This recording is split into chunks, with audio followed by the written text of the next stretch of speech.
that doesn't look like what I ordered. This happens to me all the time. We went to Chick-fil-A just recently, and, we get home and I look in the bag and not all my items are there. And this causes a frustrating time. And sometimes I'm like, I'm huge on personal service, and my kids get embarrassed on this. My dad was this way. And I remember one time we were, this brings back a traumatic experience too, as my pops, he took us to McDonald's. This happened multiple times, but I'll just tell you about the one time where we go through the drive-thru and we order ice cream cones. Well, the guy comes out and he hands us the ice cream cones, and my dad hands them to us and then looks at them and says, "Hey, there's not enough swirls," meaning there's not enough ice cream. And he yells to the guy, hey, come back over here. He's like, "Go get your manager." And he goes and gets his manager, and me and my brother have the ice creams, and we're looking at them, and we're ready to eat these things. So we're so excited. And my pops is like, "There's only like 2 swirls on these, ice cream cones. You need to add more to it." And he said, "Sir, that's how much we're supposed to give." And he's like, "I don't accept that. Here, kids." And he grabs the ice cream cones back from us, and he hands them back to the guy, and then he just drives off, and we don't get ice cream. That's the end of the story. Well, that's the reason why I was traumatically hit, is because, see, my pops, what he ordered and what he expected when he ordered and what it turned out like was 2 completely different things. Well, this happened the other day because I had plans with my son, and we were going to go to the football game. We leave at the house about 5:30, and about 4:45, almost 5 o'clock, my daughter comes and says, "Hey, Dad, I need to go to the store because tomorrow I've got a competition and I need these shirts." Well, I was like, "Baby, we ain't got any time." But I knew, with my wife out of town and my daughter there, like, I knew she couldn't get there by herself, so I had to do this. Well, pause for a second.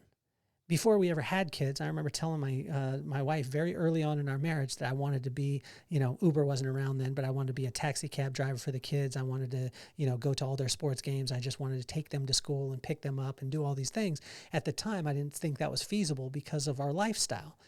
And I said that was my ultimate side, goal to be able to do. Well, fast forward, now I have the time and the ability to do it, but it didn't look like what I had ordered up.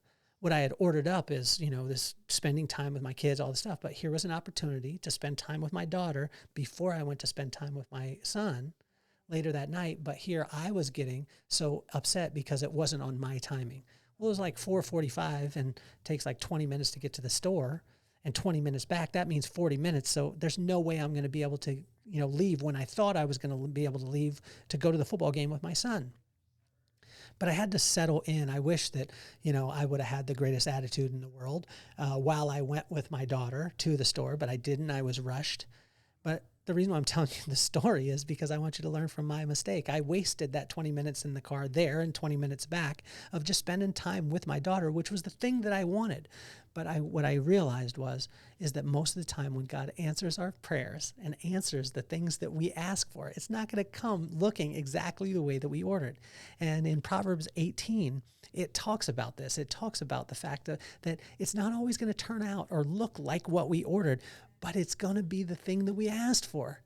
And so it's going to be amazing. In this episode of Inchstones, we go through the corresponding proverb for the corresponding day, and God lays it down in Proverbs 18. So why don't we get this party started?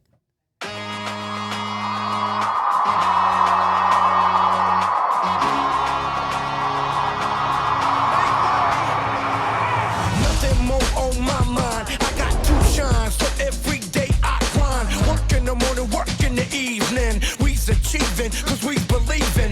It's for certain, we put the work in. We ain't stopped just because it's hurting. Right before your eyes, so it's coming to no surprise. The takeover is televised. Over and over and over again. Make no mistake, we continue to win. Defeat never known, cause I will not lose. They wanna mimic my moves, but can't walk in my shoes.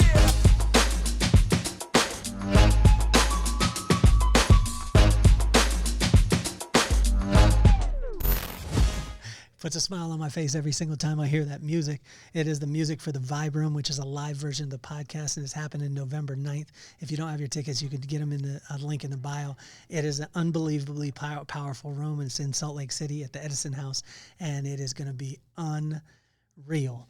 Well, as I was writing Proverbs 18, writing the production notes for this, I was looking through it, and honestly, like things, no matter what, whether it be in business, relationships, anything like that, nothing has ever turned out exactly the way that I thought it was going to be. It always turns out better, especially when my hard-headed self listens. But that experience the other day, I had always prayed for time with my daughter and time with my son. I got them both that night, but I didn't get them the way that I wanted them. And so just be conscious of this. And in Proverbs 18, it takes us right through. And if this is the first time that you tuned in, this is Inchstones. So we got 3 different shows on the podcast. When you tune in, sometimes you'll get an interview with some of the most iconic people in the world, and they give advice to my kids by name. And then we also have Inchstones, which is this, what I suggest. Go to the playlist on Spotify. There's a playlist called Inchstones, and you can have that and take me on your walk. It's 15 minutes, 20 minutes. We do this commentary, and we're constantly going after wisdom, but it's a way to be able to look at wisdom in a little bit different way. We go through the corresponding proverb, corresponding day, and how that can be applicable in our lives today.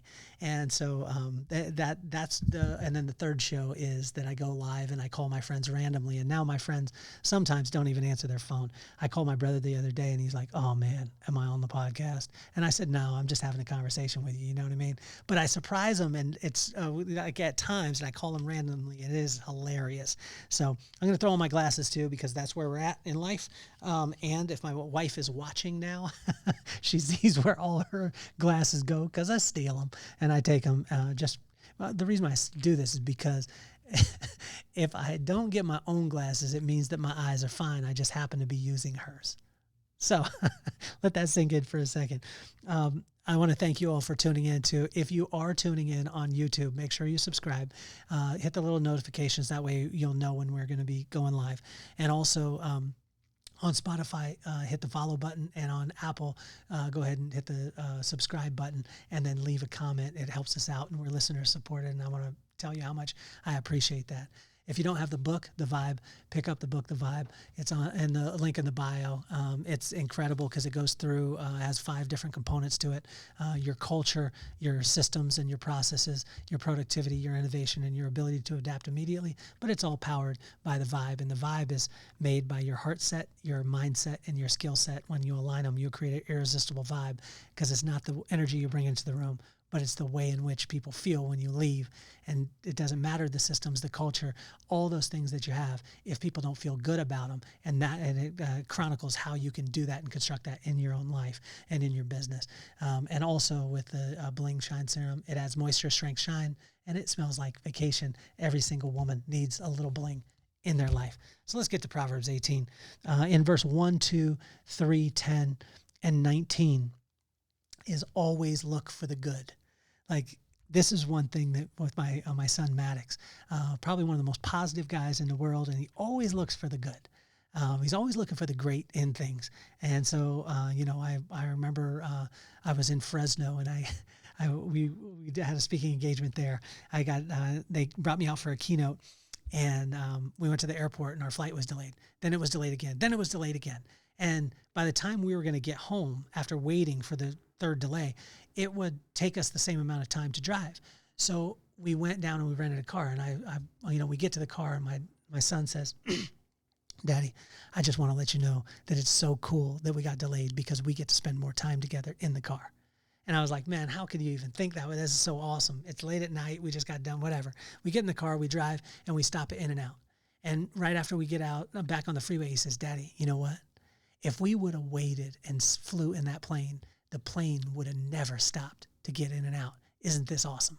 He was always looking for the good. And if you always look for the good in your life, guess what? You'll find it. So in verse 4, 5, 6, 7, 8, 12, 16, 20, and 21, which means in Proverbs 18, it was very, very important. This little thing was speak life and encourage people often.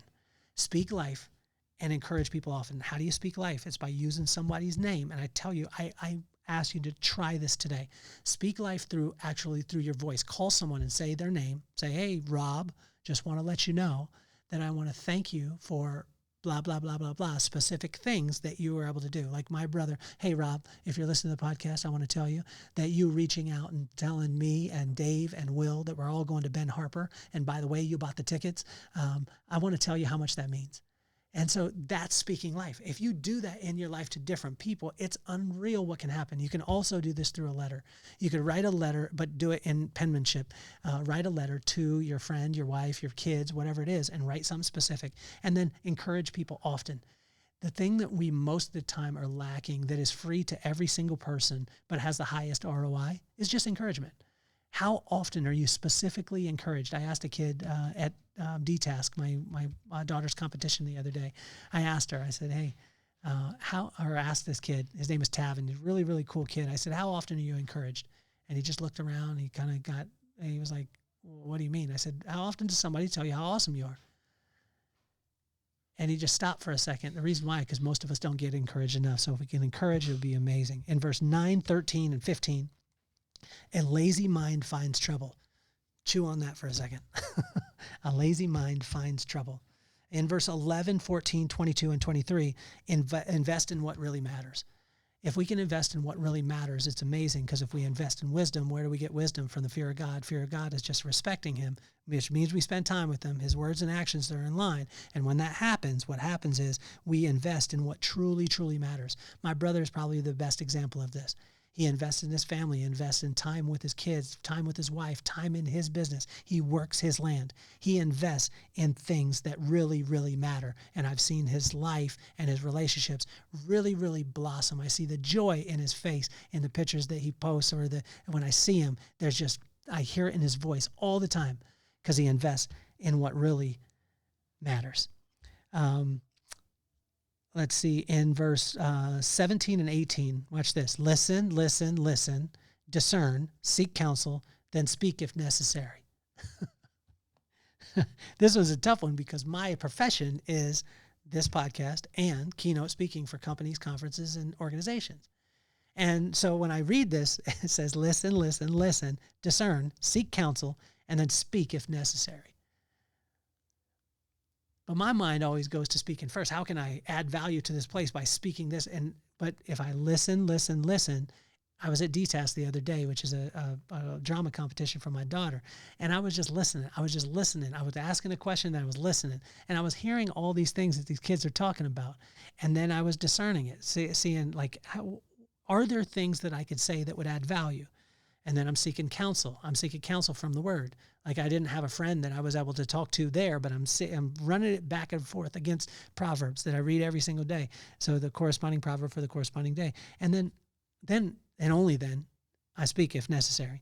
And so that this works, although it's probably one of the toughest things ever. So let me say it again. Listen, listen, listen, discern, seek counsel, wise counsel, and then speak if necessary. And in verse 24, as we finish up, is the wisdom will create vision that will help you not to overlook the blessing that is right in front of you. Because most of the time, the blessings won't look like what you ordered. What you order up, God is going to deliver, and he's going to do it exceedingly abundantly more than you could ever imagine, but it most of the time won't come in the exact packaging that you think it's going to come in. And so a lot of times we can overlook that, but wisdom will create vision. And that will help you not to overlook the blessing that is right in front of you. And in verse 24, it drives that home. See, God is consistently answering our prayers, although most of the blessings don't look like what we ordered. And that's why a prayer list is so important. I'm going to implore you, I'm going to ask you today, just this actionable step, take out a piece of paper and write down a prayer list. Now, date it. And then just specifically, whatever that prayer is, leave a little bit of room in between, because God's going to deliver it. He might deliver it tomorrow, maybe 2 weeks, 3 weeks, maybe 2 years, maybe 5 years, 10 years down the line. But the reason why we keep a prayer list is so we can remember when we ask God that when he delivers on it, we could give him credit, as opposed to saying that it came out of the blue or it came from your effort, because it didn't. It came from his blessing. In my life, I've constantly got frustrated at times, because I'll order something up and then I'll get something, like I did the other day. I ordered up, here was my prayer. Oh, I wish I could spend a lot of time with my kids. And then I got the opportunity to, but it was in the form of driving my daughter 20 minutes, and then 20 minutes back when I needed to be someplace in 15, 20 minutes, which means I had to take 40 minutes with her, plus at this, 40 minutes just the drive, plus the store. But I had asked years ago to be able to spend time with my kids. And God was delivering it, but he wasn't delivering it in the packaging that I wanted. So I got a little frustrated and I wasted that moment. Don't waste the moment. Learn from this boneheaded dude that's talking to you right now. This has been Proverbs 18. If you don't have the book, grab the book on Amazon, grab Bling. Make sure and subscribe to the podcast. Leave a comment. It means the absolute world. We're listener supported. Ashley, you know who you are. And I want to thank you so much. And also share it with somebody. But the actionable thing for you is make sure you read this Proverb 18. Just read it on your own and then write out a prayer list, maybe 3 or 5 things, and date them, set them aside, and just watch what'll start to happen. So I want to thank you so much for tuning in. My name is Kelly Cardenas, and I'm officially off the hot seat. Peace, love, and soul.